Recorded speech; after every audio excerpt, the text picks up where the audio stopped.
Good evening, and welcome to Bedtime Biographies, where history's most remarkable lives unfold in the gentle hours before sleep.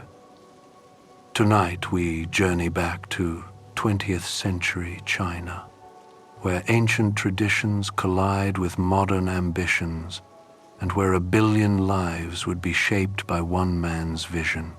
His name was Mao Zedong. His legacy? Well, that depends on who you ask. To some, he was the great helmsman who steered China from humiliation to power. To others, he was the architect of catastrophes that claimed more lives than both world wars combined. Before we begin tonight's journey, please take a moment to like and subscribe. It really helps other sleepy souls find these stories. And let us know in the comments which historical figure we should explore next. Now, Mao gets invoked constantly these days, but strip away the propaganda and the horror stories, and you find something more unsettling. A brilliant peasant boy who read himself into revolution, who understood power better than perhaps anyone, and who genuinely believed he could redesign human nature itself. So settle in now and let your mind drift back through time, across oceans and continents, to a China that was ancient and dying and about to be reborn in fire. Let the day's concerns fade as we explore how one man's will could bend the arc of history, for better and for worse, forever changing not just China, but the very idea of what revolution could mean. This is the Bedtime Biography of Mao Zedong. Chapter 1. The Foster Child of the Bodhisattva. In the winter of 1893, in a small village tucked into the hills of Hunan province, a woman knelt before a shrine. Her name was Wen Qimei. She'd already buried 2 sons. The grief had carved hollows beneath her eyes, left her nights sleepless with worry that the gods had forgotten her entirely. So she prayed to Guan Yin, the Bodhisattva of compassion. Not just any prayer, but something more desperate, more binding. She asked the goddess to become her next child's foster mother, to wrap this baby in divine protection, to keep death from visiting her door again. 3 days later, on December 26th, her 3rd son arrived, screaming into the world. She named him Zedong, the dawn of the East, though perhaps she should have noticed how the winter wind rattled the windows that night, how even the midwife remarked on the child's unusual stubbornness, refusing to emerge until well past midnight. The boy would grow up in a house at war with itself. His father, Mao Yichang, was what you might call a self-made tyrant.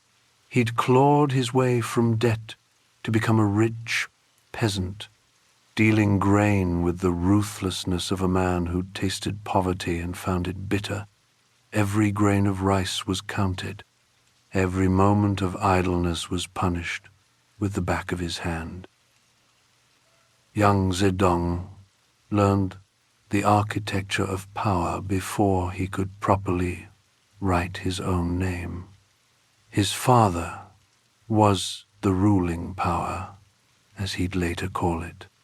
His mother, his younger brother, and himself formed what he termed the opposition. It sounds almost playful when you say it like that, but there was nothing playful about the welts on his back. the curses that rained down for reading by candlelight, the constant accusations of laziness and disrespect. Here's what shaped him, in that drafty farmhouse where the cooking smoke never quite cleared. He watched his gentle Buddhist mother submit, again and again, to his father's rage. He felt the sting of helplessness, that particular poison that enters the blood when you're small and someone large is hurting someone you love. And he made a decision that would echo through Chinese history. Submission was death. Rebellion was the only way to survive. By 13, he'd quit the local school rather than endure another beating from the teacher. His father raged, of course, but Zedong had discovered something more powerful than his father's fists. Books. Hidden away at night, reading by oil lamp while his father slept, he devoured stories of emperors and rebels, of kingdoms that rose and fell on the strength of a single man's will. The foster child of the Bodhisattva was learning his first lessons in revolution, not from Marx or Lenin, those would come later, but from the simple, brutal education of a house divided against itself, where love and cruelty shared the same roof, where survival meant choosing a side.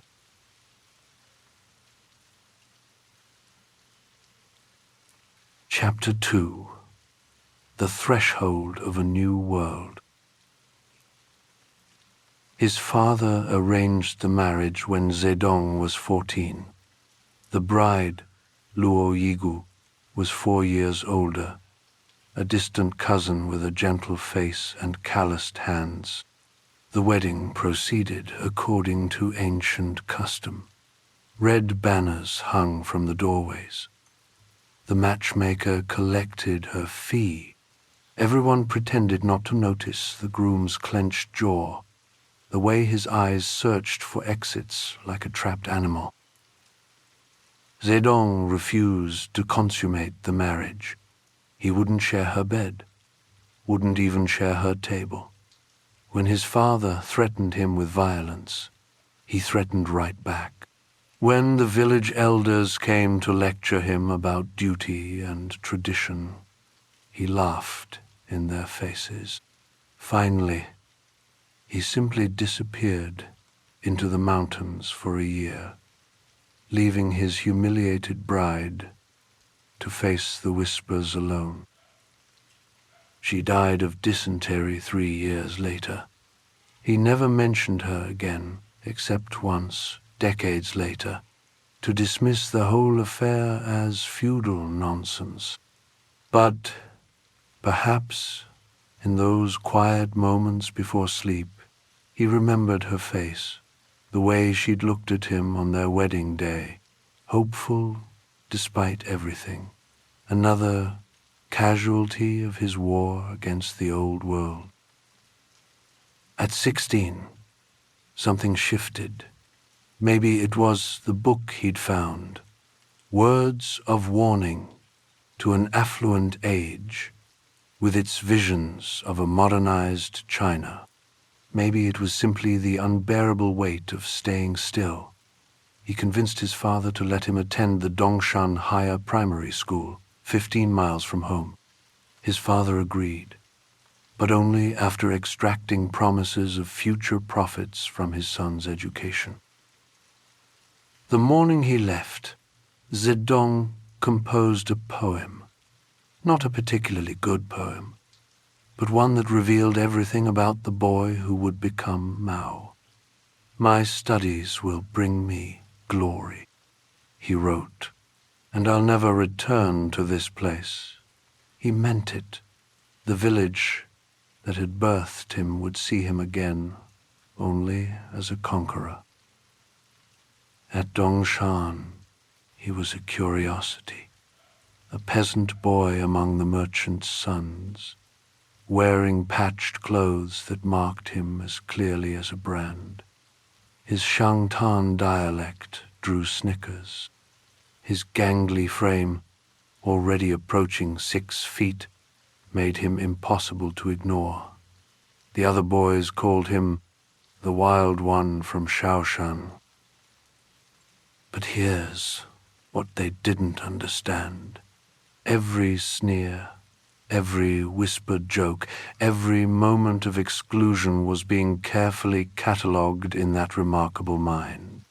He was learning how humiliation worked, how class worked, how power flowed through seemingly innocent social interactions. He was taking notes on empire, even if he didn't know it yet. He found his weapons in the library. Liang Qichao's reformist writings became his Bible. He memorized entire passages about constitutional monarchy, about the desperate need for China to modernize or perish. He read them so many times he could recite them like prayers, or perhaps more accurately, like incantations, words that might transform reality if spoken with enough conviction. The threshold had been crossed. There would be no going back to the rice fields, no returning to his father's grain shop. The boy from Shaoshan was becoming something else entirely.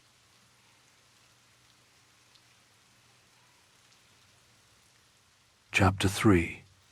I think, therefore I am. Changsha hit him like a slap of cold water. 1911, and the provincial capital thrummed with an energy that made his village feel like a tomb. Electric lights blazed in shop windows. Students in Western suits argued revolution in tea houses. Newspapers arrived daily, their pages crackling with manifestos and declarations of war against the old order. Zedong had never seen a newspaper before. Now he devoured them like a starving man, spending his food money on subscriptions, going hungry to feed his mind instead. One paper in particular caught fire in his hands, The People's Strength, edited by revolutionaries who spoke of Sun Yat-sen as if he were the second coming. They called for the overthrow of the Manchu dynasty, for a republic, for blood if necessary. He wrote his first political essay that autumn, posted it on the school wall for everyone to see. It was raw, unpolished, burning with the particular fury of youth discovering injustice for the first time. He called for a new government with Sun Yat-sen as president, something that seemed about as likely as his father embracing Buddhism. But revolution was in the air, and young men were drunk on possibility. Then he cut off his queue, that long braid that every Chinese man wore, that symbol of submission to the Manchu overlords. He convinced his classmates to join him, and together they ambushed other students, forcibly liberating them from their pigtails with scissors and knives. The barbershop revolution, they called it. His first taste of political violence, and how sweet it was. When the actual revolution came that October, he enlisted immediately. 6 months in the new army, where he learned to march and shoot and follow orders. More importantly, he learned he hated following orders. He spent most of his time reading in the barracks, hiring other soldiers to fetch his water while he studied political treatises. His fellow recruits thought him either lazy or mad, perhaps both. After his discharge, he drifted. Law school for a month, police school for a few weeks, business school for exactly 3 days, before deciding commerce was beneath him. His father's letters grew increasingly furious, threatening to cut off funds. Zedong ignored them all. Instead, he disappeared into the Hunan Provincial Library. For 6 months, he became a ghost haunting the reading rooms, arriving when they opened, leaving only when forced out at closing. He discovered a map of the world and stared at it for hours, amazed to find China was not, in fact, the center of everything. He read Adam Smith and Darwin, Rousseau and Montesquieu, consuming Western thought like a fever. Finally, almost by accident, he enrolled in the provincial first normal school. Teaching seemed respectable enough to placate his father, but it was here he met Professor Yang Changji, and everything changed again. Yang had studied in Japan and Scotland, bringing back dangerous ideas about will and power and the individual's right to remake the world. Yang introduced him to Friedrich Paulson's A System of Ethics. In the margins, Zedong scrawled notes that would have horrified his Buddhist mother. "I am responsible only to myself," he wrote. "I am my own God." The foster child of the Bodhisattva had found a new religion himself.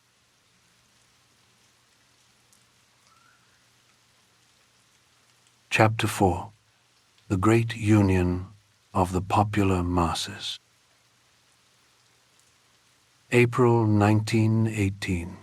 Zedong gathered his closest friends in a small room overlooking the Xiang River. Kai Hasten was there, brilliant and tubercular, coughing between cigarettes.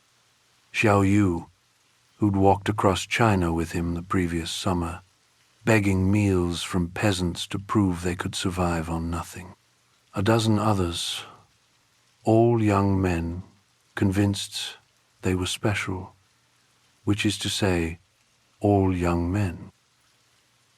They called themselves the Renovation of the People's Study Society. The name was deliberately bland, designed to slip past suspicious authorities.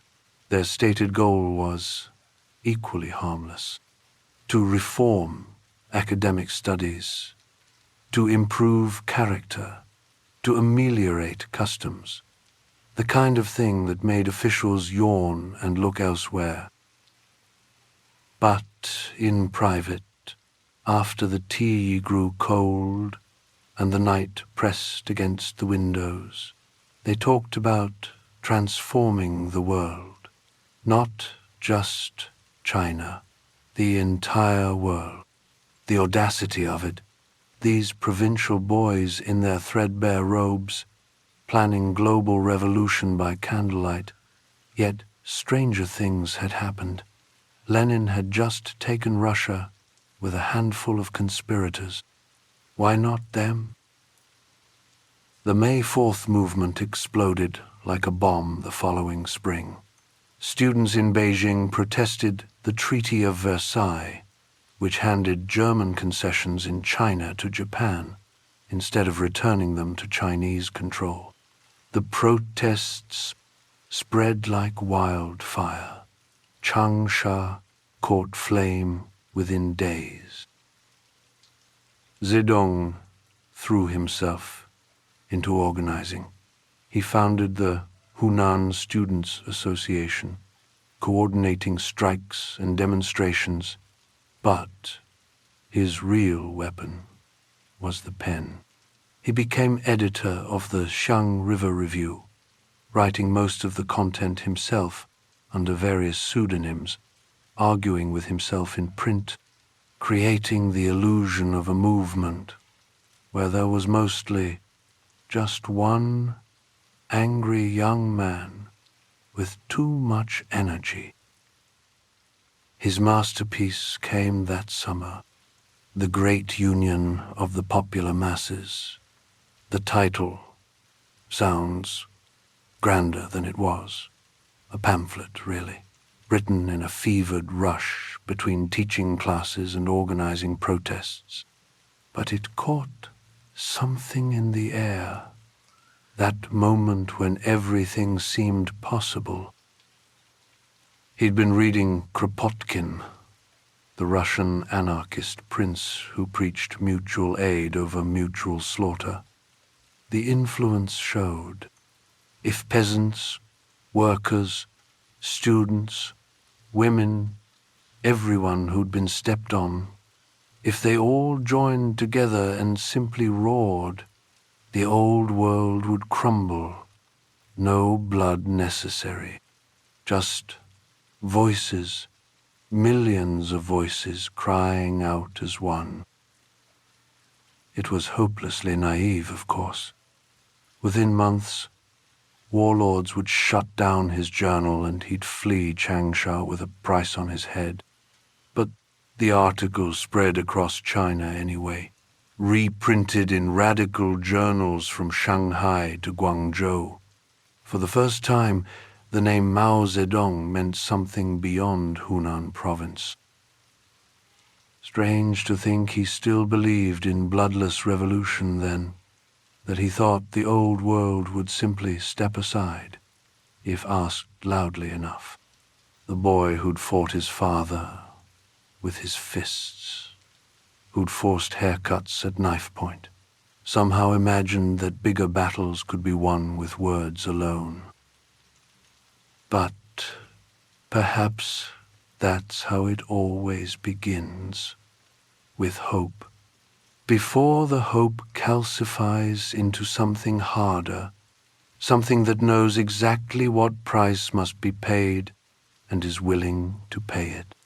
The bloodless revolution would last exactly as long as it took for the first blood to spill.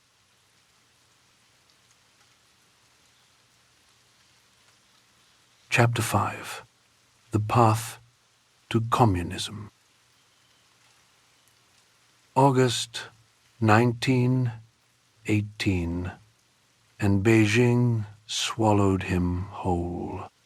$8 a month as a library assistant at Peking University, barely enough for a room in a boarding house where 6 other students slept on the same kang.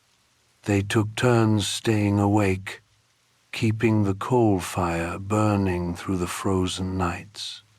Bedbugs feasted, everyone scratched, nobody complained. His boss was Li Dazhao, the head librarian who kept Marx and Kropotkin hidden behind volumes of Confucius. Li had a round face and a gentle manner that concealed revolutionary dreams. He spoke of the Bolsheviks like others spoke of ancestors, with reverence and intimate knowledge. The future, he told Zedong, would belong to the red flag. The university intellectuals ignored the shabby assistant from Hunan. When he tried to ask questions after lectures, professors looked through him like glass. His southern accent marked him as provincial. His patched clothes marked him as poor. He was furniture that filed books, nothing more. But Chen Duxie noticed him, the dean of letters, founder of New Youth magazine, the most dangerous mind in China. Chen had a weakness for angry young men who read too much. They'd sit in his office, smoking through his Turkish cigarettes while dissecting Marx's Capital. Chen's interpretations lit fires in Zedong's mind. Here was the science that explained everything.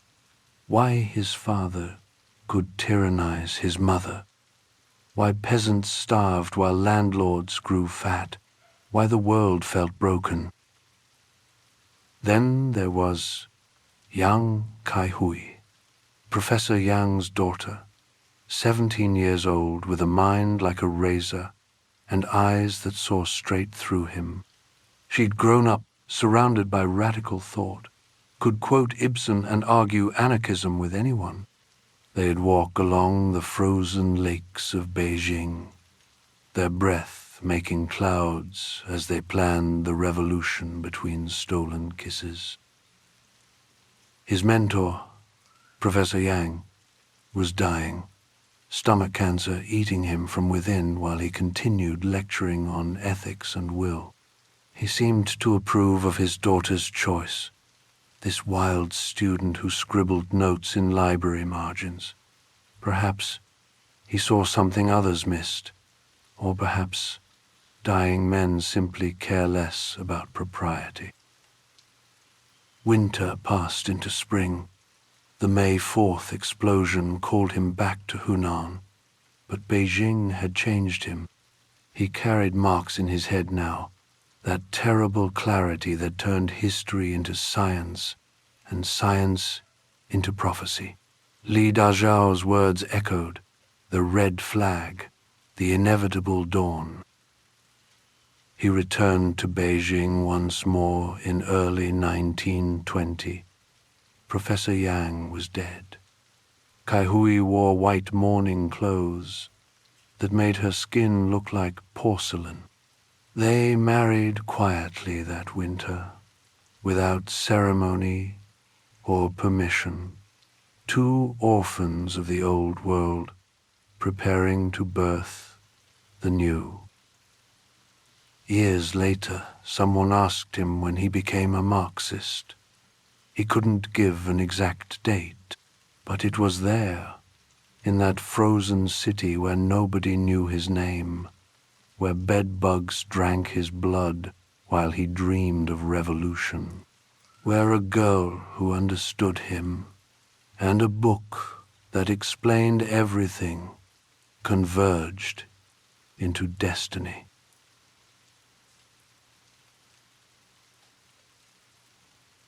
Chapter 6: Founding the Communist Party.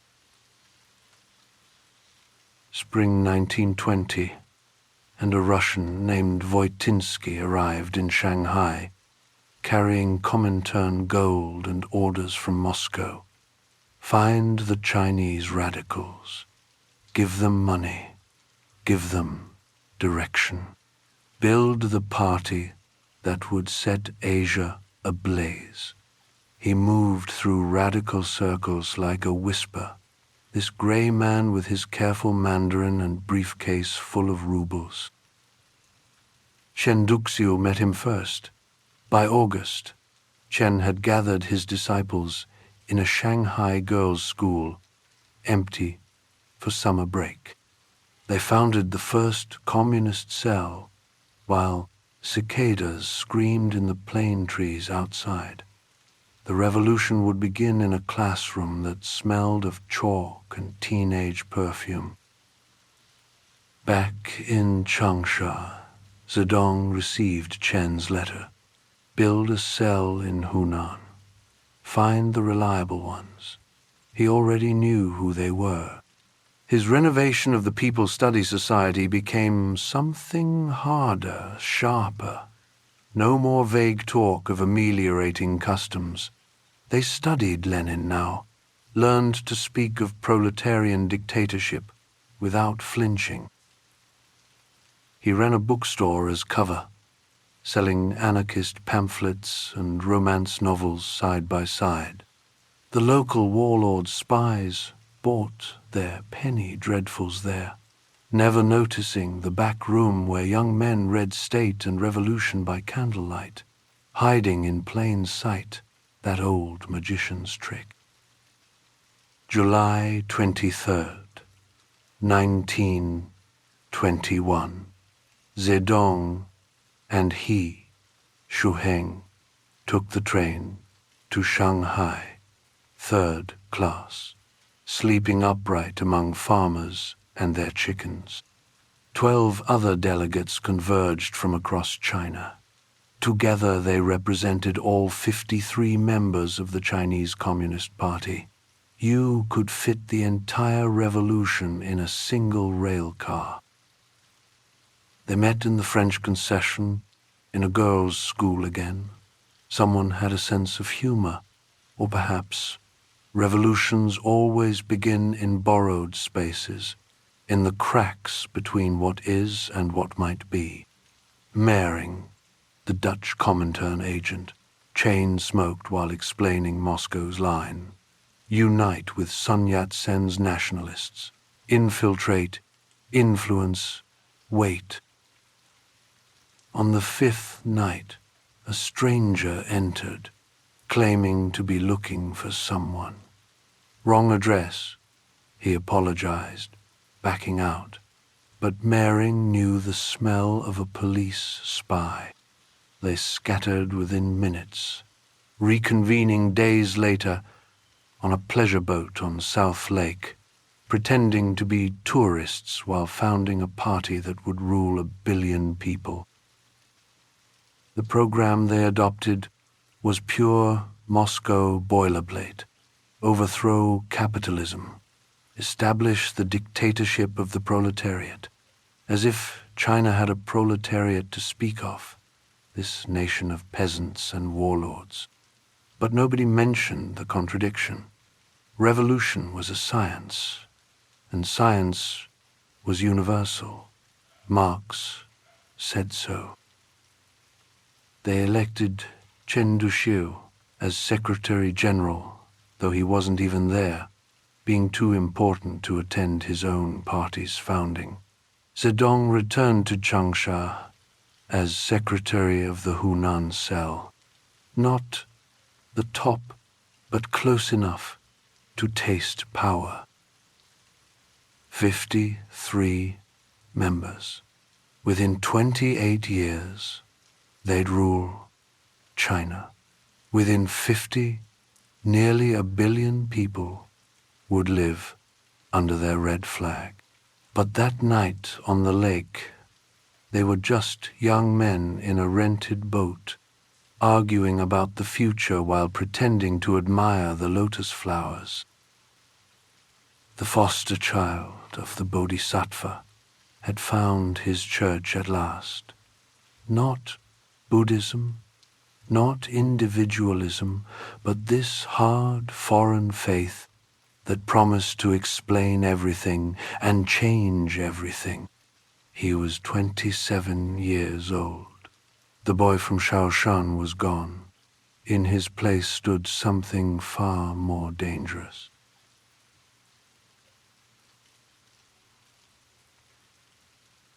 Chapter 7. The United Front and the Break. January 1924, and Zedong sat in a Canton assembly hall watching Sun Yat-sen remake his nationalist party. Soviet advisors whispered in Sun's ear, Comintern gold paid for the proceedings. The marriage between communists and nationalists was being blessed by Moscow, whether anyone liked it or not.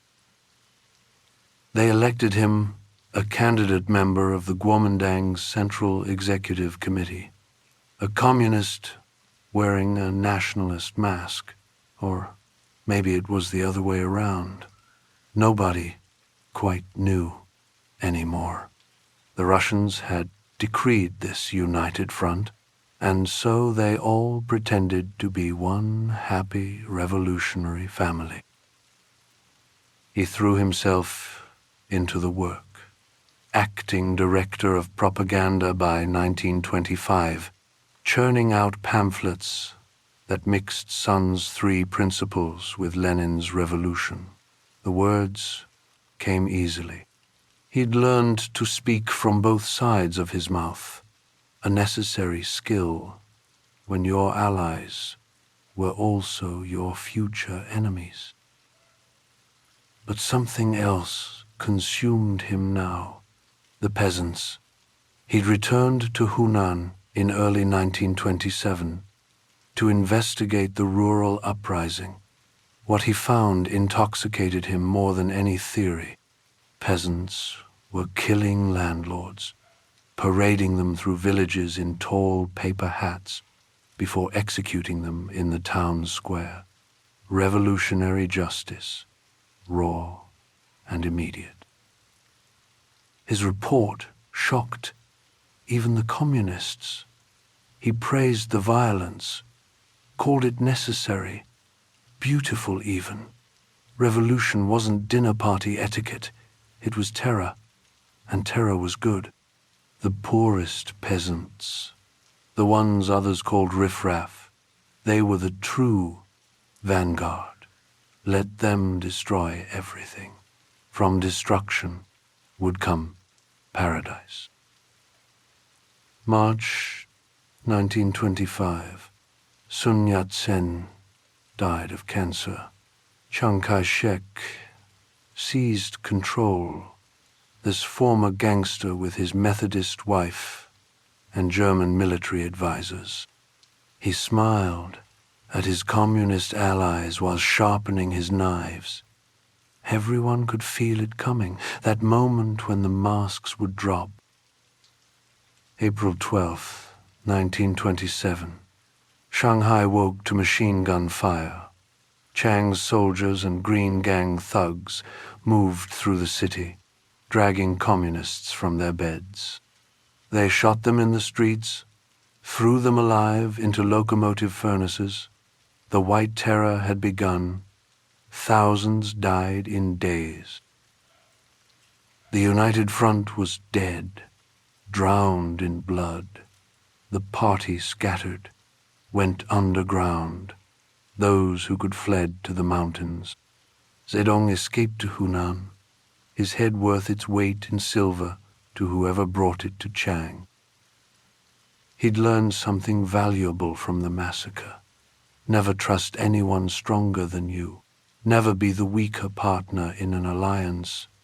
And when the moment comes to strike, strike first and without mercy. Chiang had taught him that lesson in the blood of his comrades.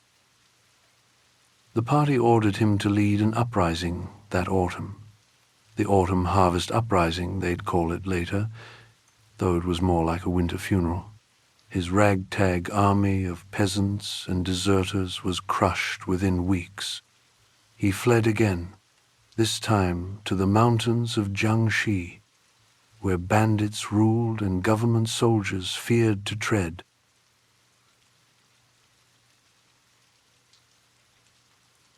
Chapter 8.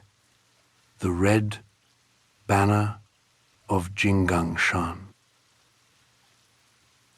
October 1927, and Zedong climbed into the Jinggang Mountains with what was left of his army. 800 men, maybe less, most carrying rusty rifles and opium dreams. The mountains rose like broken teeth from the Hunan-Jiangxi border, shrouded in mist that made government troops nervous. Perfect bandit country. 2 bandit chiefs already ruled here. Yuan Wenkai and Wang Zuo, former monks turned outlaws, commanded 600 men between them. They knew every hidden path, every cave where a man could disappear forever. Zedong needed them more than dignity allowed. He brought gifts, rifles for Yuan, medicine for Wang's wounded men. They drank rice wine together, while sizing each other up. 3 kings of nothing, negotiating over mountains and mist. By winter, they'd made their deal. The bandits got legitimacy, a cause to dignify their theft. Zedong got sanctuary and soldiers who knew how to survive. Spring brought He Zizhen, 18 years old, sent to the mountains for safety after the White Terror. She could shoot, ride and, quote, marks, a combination that apparently worked for him. They started sharing a blanket that winter. Nobody asked about young Kai Hui, his wife waiting in Changsha with their 3 sons. Revolution had its own morality. April 1928, Ju Day arrived with 1,000 soldiers from a failed uprising in Nanchang. Ju was everything. Zedong wasn't. Professional soldier, trained in Germany, calm where Zedong burned hot. Together they formed the 4th Red Army. The poet and the soldier building something from nothing in those misty mountains. They invented guerrilla warfare through necessity. When the enemy advances, we retreat. When he camps, we harass. When he tires, we attack. When he retreats, we pursue.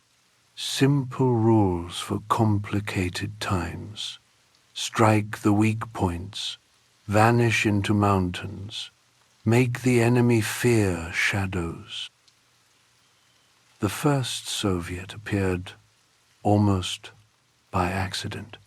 They needed food, so they redistributed land, killed the landlords, gave their fields to peasants who'd worked them for generations. The peasants didn't care about Marx or global revolution, but free land, that they understood. Word spread through the valleys.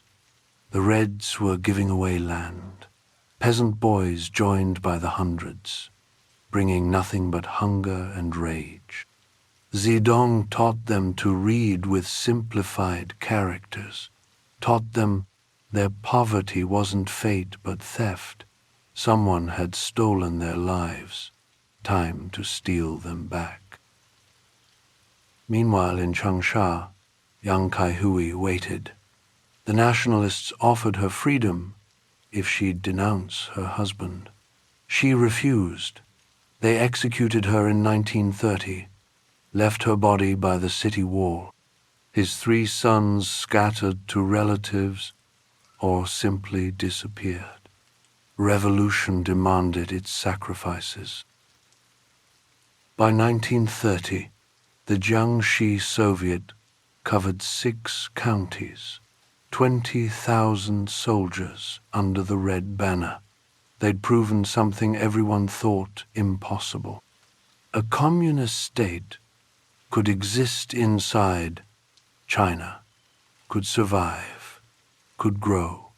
From bandits and dreamers in the mountains, they'd become something real enough to threaten Chiang's sleep. King of the mountain at last. Not the emperor he dreamed of becoming as a boy, but close enough to taste what might come next.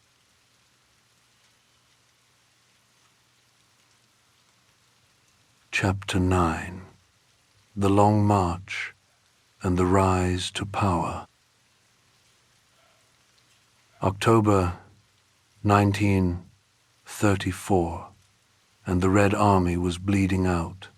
Chiang's 5th encirclement campaign had worked. German advisors taught his troops to build blockhouses, thousands of them, tightening like a noose around the Jiangxi Soviet.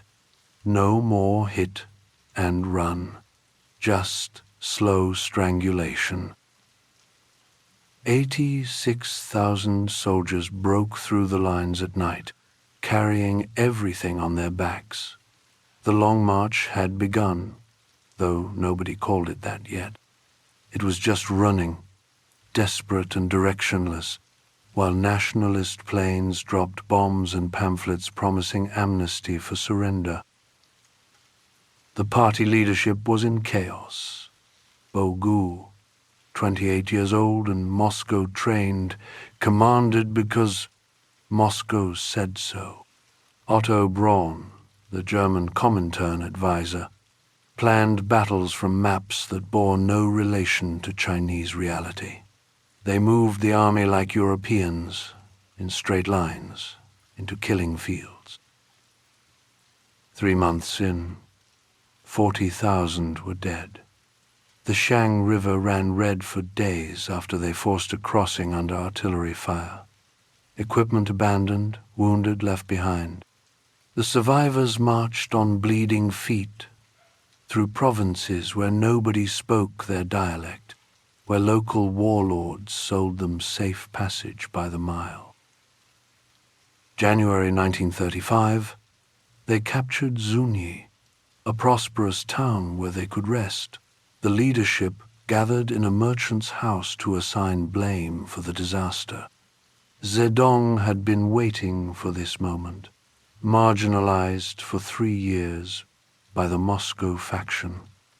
Now he struck. For 3 days he dissected their failures with surgical precision. Bogu's rigid positional warfare, Braun's European fantasies, the stupidity of fighting the enemy's strength instead of his weakness. The other commanders listened, these practical men who'd seen their armies destroyed by foreign theories. When the vote came, they sided with the Chinese fighter over the Moscow boys. He joined the Politburo Standing Committee, became Zhou Enlai's military assistant, not supreme leader, not yet, but close enough to steer decisions.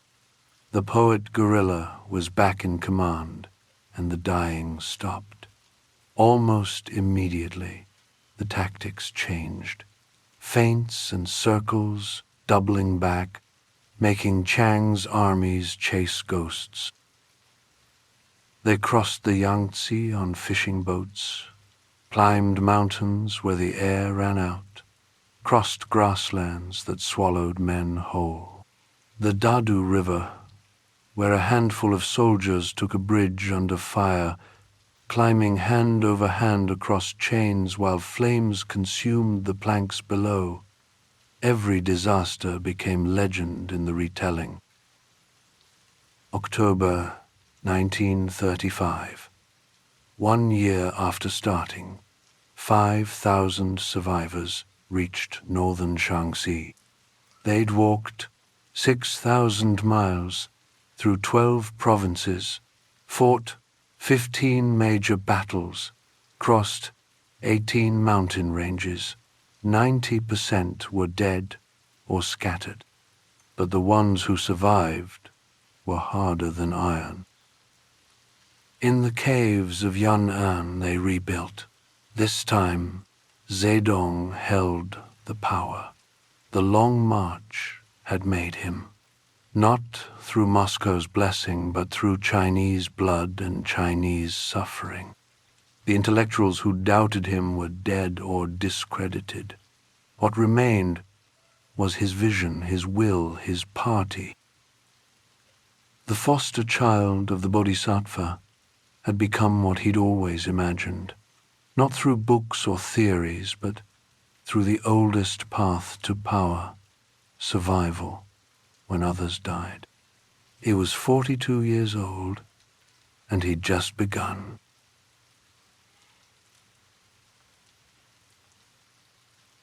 Chapter 10. The Yan'an Years and the Second United Front. December 1936, and China's fate turned on a kidnapping.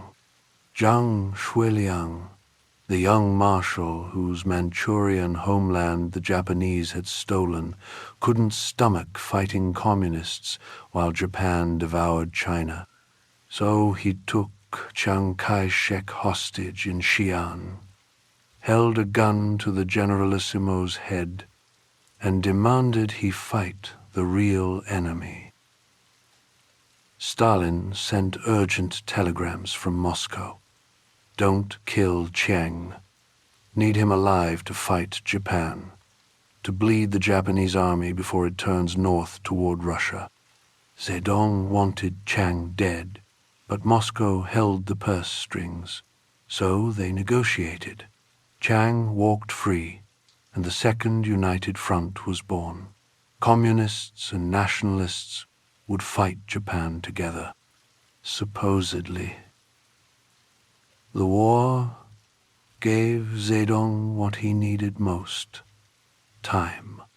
While Chiang's armies bled fighting Japanese regulars, the communists grew in the shadows. They fought too, guerrilla actions behind Japanese lines, but carefully, preserving strength for the real war everyone knew was coming. Yan'an became their capital, a city of caves carved into yellow cliffs. Foreign journalists arrived, charmed by the Spartan democracy they thought they saw. Edgar Snow wrote Red Star over China, turning Zedong into a global figure, the romantic revolutionary writing poetry in his cave while building a new world. What Snow didn't see was the rectification campaign, 1942, and Zedong decided the party needed purifying. Intellectuals who'd questioned him found themselves in struggle sessions, confessing imaginary crimes until they broke. Wang Shiwei, a writer who'd criticized party privilege, disappeared into a ravine with a bullet in his head. The method was brilliant. Make them confess, make them grateful for redemption, make them love their torturer. Break the mind, rebuild it in your image. The foster child had learned his father's lessons after all. Terror worked, if properly applied. He wrote constantly during these years, on protracted war, on new democracy, building the theoretical framework for Chinese communism, which looked nothing like Russian communism but wore its mask. The peasants were the sea, the army fish swimming through them. Revolution came from the countryside, not factories. Marx with Chinese characteristics, though Marx wouldn't have recognized his own ideas. His personal life grew complicated. His vision, pregnant again, broken by the long march, grew difficult.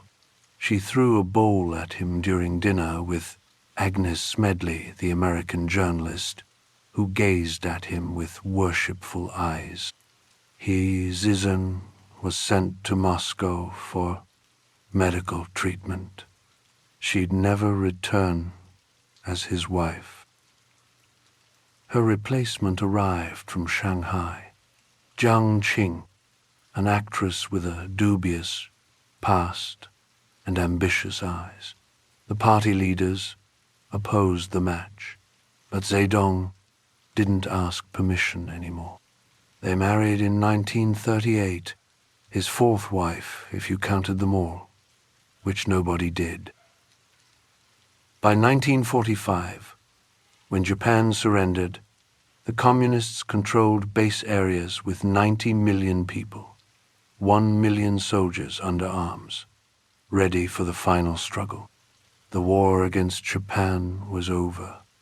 The war for China could finally begin.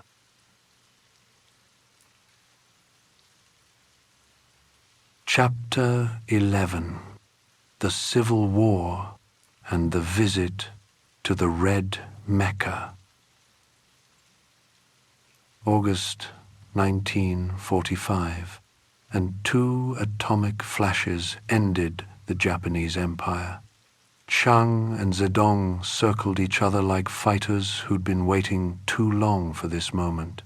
The Americans flew Zedong to Chongqing for peace talks.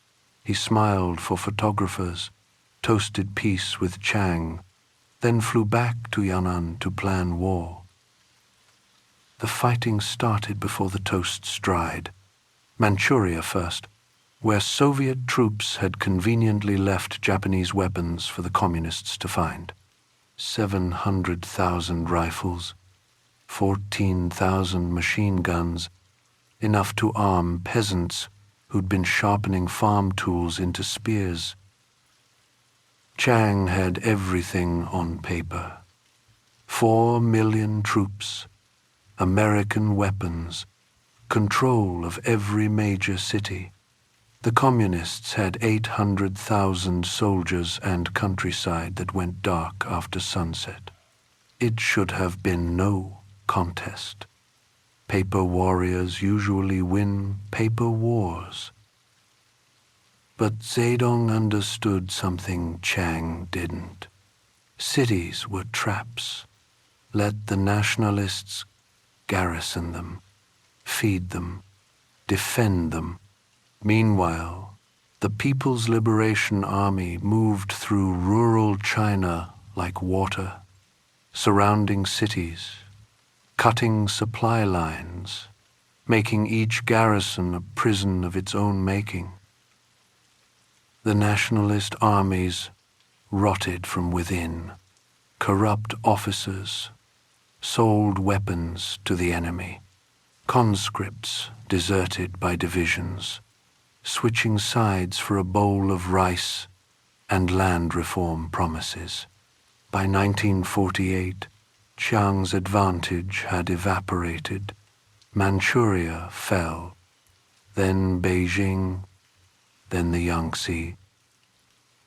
October 1st, 1949, Zedong stood atop Tiananmen Gate, the same spot where emperors had proclaimed their mandates. His Hunan accent rang through loudspeakers across the square. The People's Republic of China was born. The peasant boy had conquered an empire. 2 months later, he boarded a train for Moscow, his first time leaving China, going to meet Stalin, the Red God himself. The journey took 10 days through Siberian winter. He practiced Russian phrases, rehearsed conversations, prepared to meet his equal. Stalin kept him waiting, put him in a dacha outside Moscow like a poor relative, made him beg for meetings. When they finally met, Stalin treated him like a provincial administrator, not the leader of 600 million people. Every slight was calculated, every humiliation precise. The negotiations dragged through winter.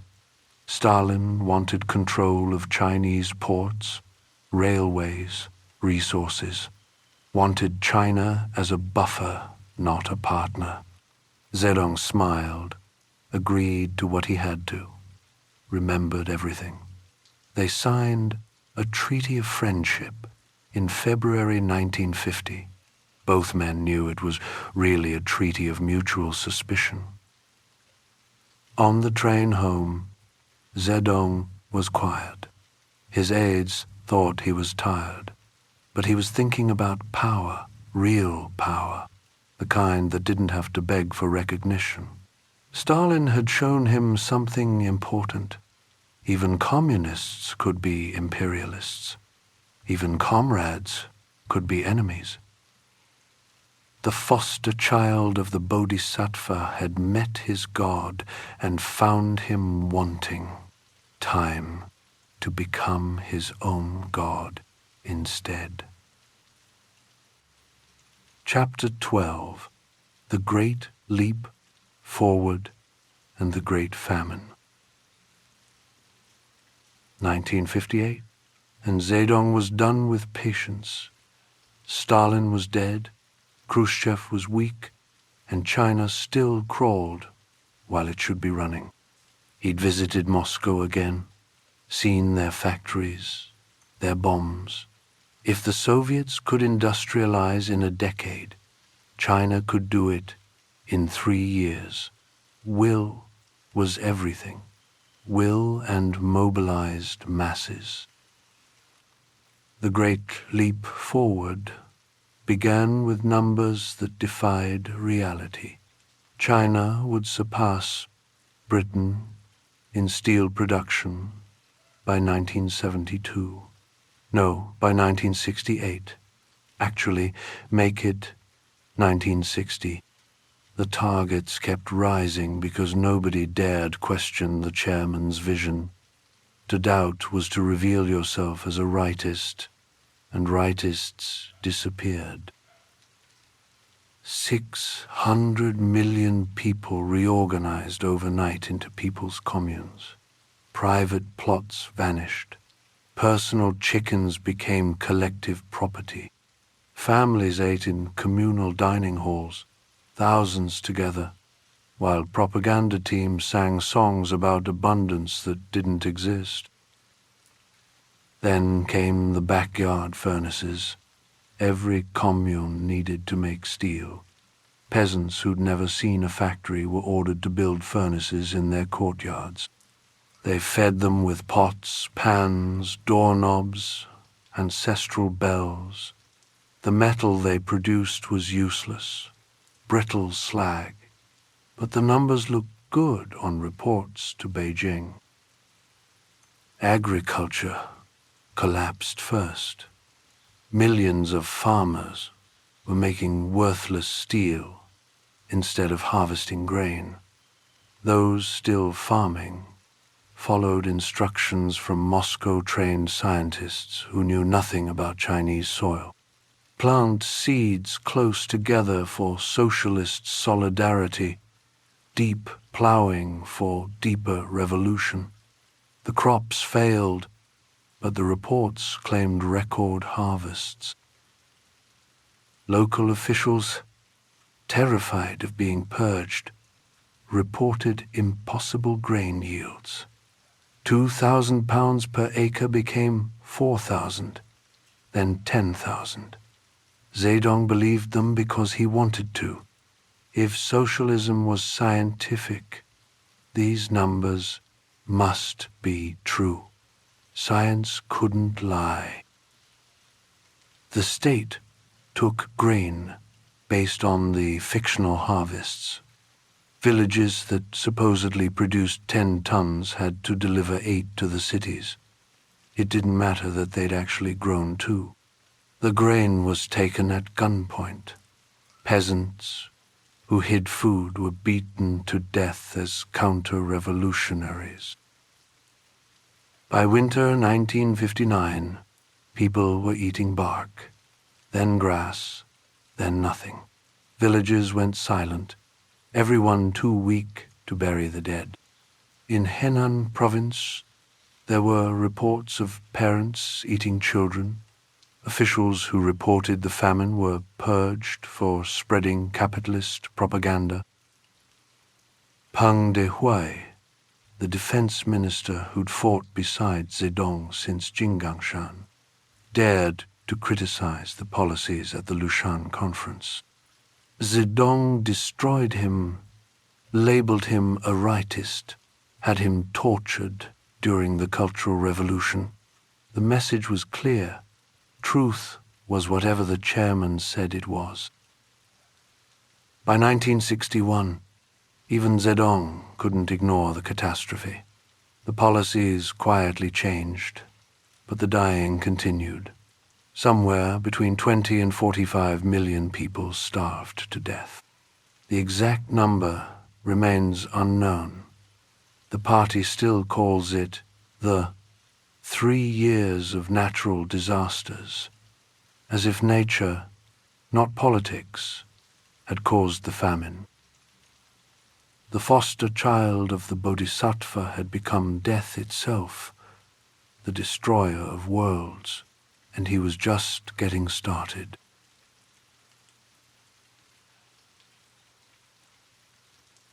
Chapter 13. Unleashing the Cultural Revolution. 1966, and Zedong felt power slipping through his fingers like sand. Liu Shaoqi and Deng Xiaoping ran the country day to day, undoing his radical policies with their capitalist road reforms. They smiled at him, called him chairman, then ignored his instructions. He was becoming what he feared most, a figurehead, a living monument to someone he used to be. He told Edgar Snow the truth that winter. China needed more personality cult, not less. The cult would be his weapon to destroy the party bureaucrats who'd caged him. If the party wouldn't obey, he'd go around them, straight to the youth who'd grown up singing his name. May 16th, the Cultural Revolution began with a circular from Beijing. Bourgeois elements had infiltrated the party. They must be swept away. But the real signal came when his wife, Jiang Qing, attacked a historical play about an honest official dismissed by a corrupt emperor. Everyone understood. The play was about Peng Dehuai. The emperor was Zedong, and criticizing Zedong was now a capital crime. He wrote his own big character poster that July. Bombard the headquarters. 3 words that gave teenagers permission to destroy their world. The Red Guards were born. Middle school students with red armbands and little red books, drunk on power no teenager should possess. August 18th, he stood at Tiananmen reviewing 1,000,000 Red Guards. A teenage girl pinned a red armband on his sleeve. He asked her name. Song Binbin, meaning gentle and courteous. He smiled. Be violent, he told her. She changed her name to Song Yaowu. Be violent became her identity. The violence came immediately. Teachers beaten to death with belt buckles. Intellectuals forced to kneel on broken glass while confessing imaginary crimes. The jet plane position, arms wrenched behind backs until shoulders dislocated. Old women with bourgeois hairstyles had their heads shaved with broken glass. Liu Shaoqi, once Zedong's chosen successor, was tortured in his own home, his children forced to denounce him. He died naked on a concrete floor, his white hair 2 feet long, denied medicine for diabetes while his screams echoed through the prison. Deng Xiaoping's son was thrown from a 4th-floor window, paralyzed for life. The Red Guards turned on each other by 1967. Different factions claiming to be more revolutionary, fighting with machine guns in the streets. In Guangxi, they literally ate class enemies, cutting out livers and hearts in public feasts to prove their revolutionary fervor. Ancient temples burned, libraries destroyed, the cemetery of Confucius desecrated, his corpse dug up and hung from a tree. 5,000 years of Chinese civilization fed to bonfires by children who thought they were building paradise. By 1968, even Zedong realized the chaos had to end. He sent the Red Guards to the countryside for re-education. Millions of urban youth exiled to villages, their revolution over, their futures destroyed. They'd served their purpose. The foster child had become Saturn, devouring his own children.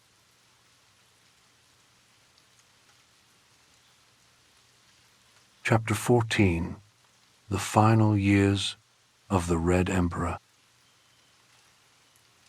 September 1971, and Lin Biao's plane crashed in Mongolia, carrying Zedong's chosen successor and alleged assassin into the desert sand.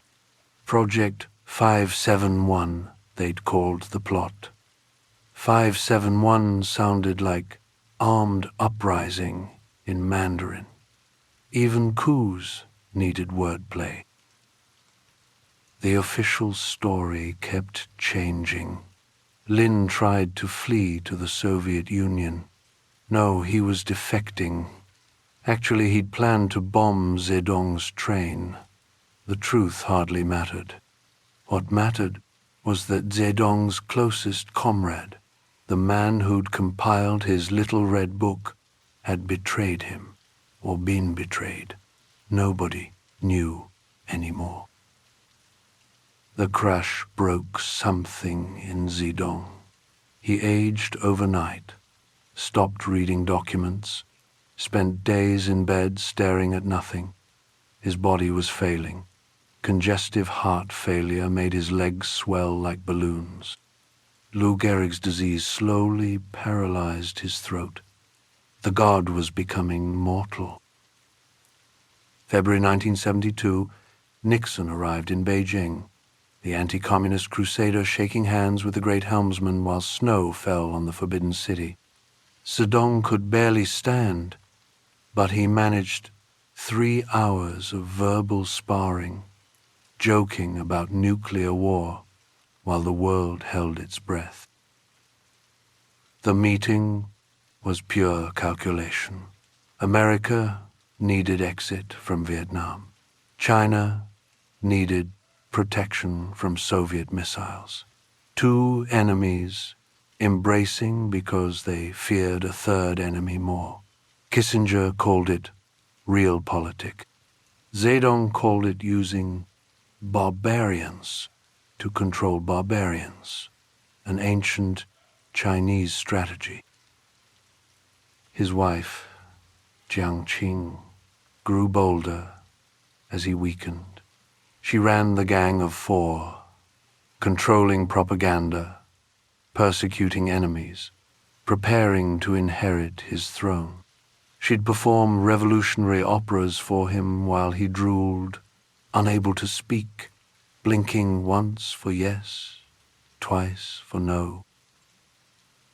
Zhang Yufeng, his final mistress, became his voice. A train attendant he'd noticed years earlier, now the only person who could understand his garbled speech. She'd lean close to his lips, translate his mumbles into orders that could destroy millions. The empire ruled through a young woman's ears. 1976 arrived with omens. Zhou Enlai died in January, Zhu Dei in July. The old revolutionaries disappearing like lights going out. An earthquake destroyed Tangshan, killing hundreds of thousands. Traditional Chinese believed natural disasters meant heaven had withdrawn its mandate. September 8th, he fell into a coma. His organs shut down one by one while the Gang of 4 and the moderates plotted in adjacent rooms. At 10 minutes past midnight on September 9th, his heart stopped. The doctor had to check 3 times. Nobody could believe the immortal chairman was actually dead. They preserved him like Lenin, pumping him full of formaldehyde, displaying him in a crystal coffin in Tiananmen Square. Millions filed past, weeping for the man who'd traumatized them, unable to separate their grief from their relief. The foster child of the Bodhisattva had returned to his foster mother at last, but instead of compassion, he'd brought China through every hell he could imagine, and some he couldn't.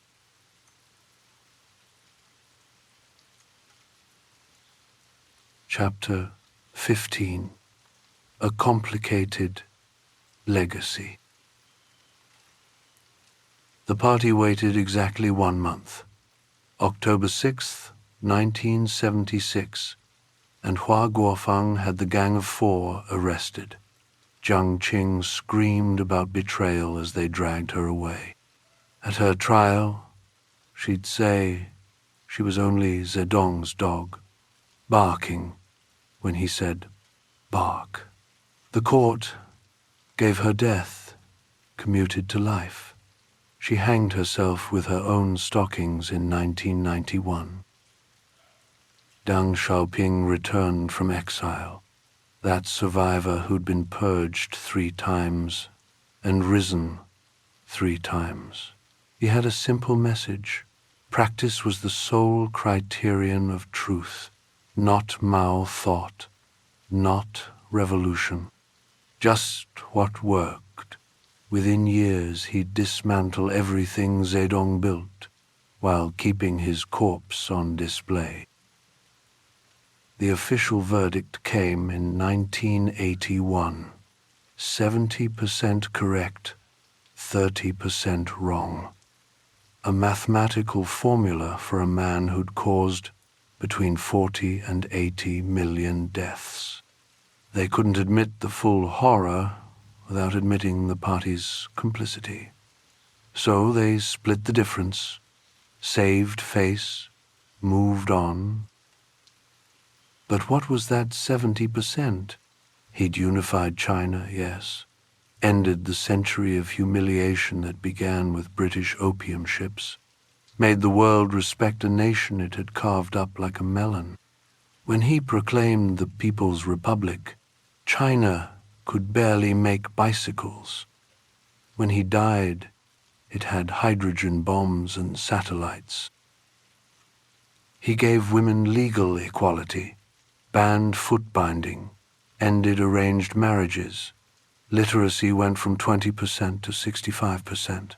Life expectancy doubled, despite the famines.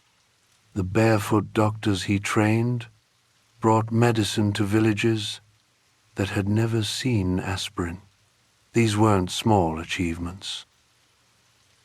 Yet the price, those tens of millions starved in the great leap forward, the millions more tortured and killed in the Cultural Revolution, the destroyed families, the ruined minds, the children who denounced parents, the parents who buried children, the lost generation sent to the countryside, their education stolen, their futures erased. Today his portrait still watches from Tiananmen Gate, 10 stories tall, that famous mole, that knowing smile. Taxi drivers hang his picture for luck. Peasants pray to his image like a kitchen god. The young buy his merchandise, ironically, without knowing what he did, or perhaps knowing and not caring. Bo Xilai tried to resurrect his ghost before they imprisoned him for corruption.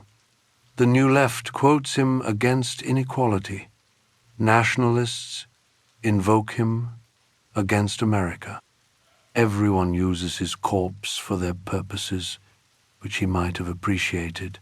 He always said political power grew from the barrel of a gun. He never mentioned it also grew from selective memory. The foster child of the Bodhisattva left China powerful and traumatized, unified and broken, modern and afraid of its own history. He wanted to be China's greatest emperor. He succeeded. Emperors aren't loved. They're endured, survived, remembered. Walk through Beijing today, and you'll see him everywhere and nowhere. In the straight boulevards he carved through ancient neighborhoods, in the old people who still won't talk about those years, in the capitalism he'd despise, and the nationalism he'd recognize, in the party that rules in his name while ignoring everything he believed.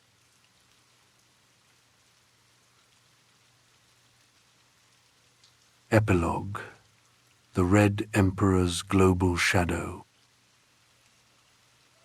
While Zedong's body lay crystallized in Beijing, his ghost went traveling. It found fertile soil in places where poverty and rage grew thick as jungle vines: Peru, Nepal, India, the Philippines, wherever peasants had nothing to lose but their lives, which weren't worth much anyway. The Shining Path erupted in Peru in 1980, just 4 years after his death. Abimael Guzman, a philosophy professor who called himself Chairman Gonzalo, decided Peru needed its own cultural revolution.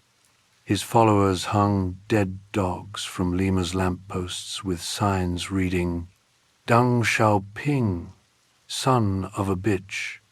They understood the theology. Deng had betrayed the faith. Only pure Maoism could save the world. They started in Ayacucho, the poorest region of a poor country, teaching Quechua-speaking peasants that history was a spiral moving toward communism. The revolution would be beautiful and terrible, mostly terrible. They massacred entire villages suspected of government sympathy, stoned children to death for selling coca to the wrong buyers. By the time Guzman was captured in 1992, 70,000 were dead. In Nepal, the ghost found Pushpa Kamal Dahal, who called himself Prachanda, meaning fierce one. He launched his People's War in 1996 from villages so remote the government forgot they existed. For 10 years, his fighters controlled rural Nepal, running Maoist courts, Maoist schools, teaching peasants they were the sea in which guerrillas swam. The strange part was that it worked.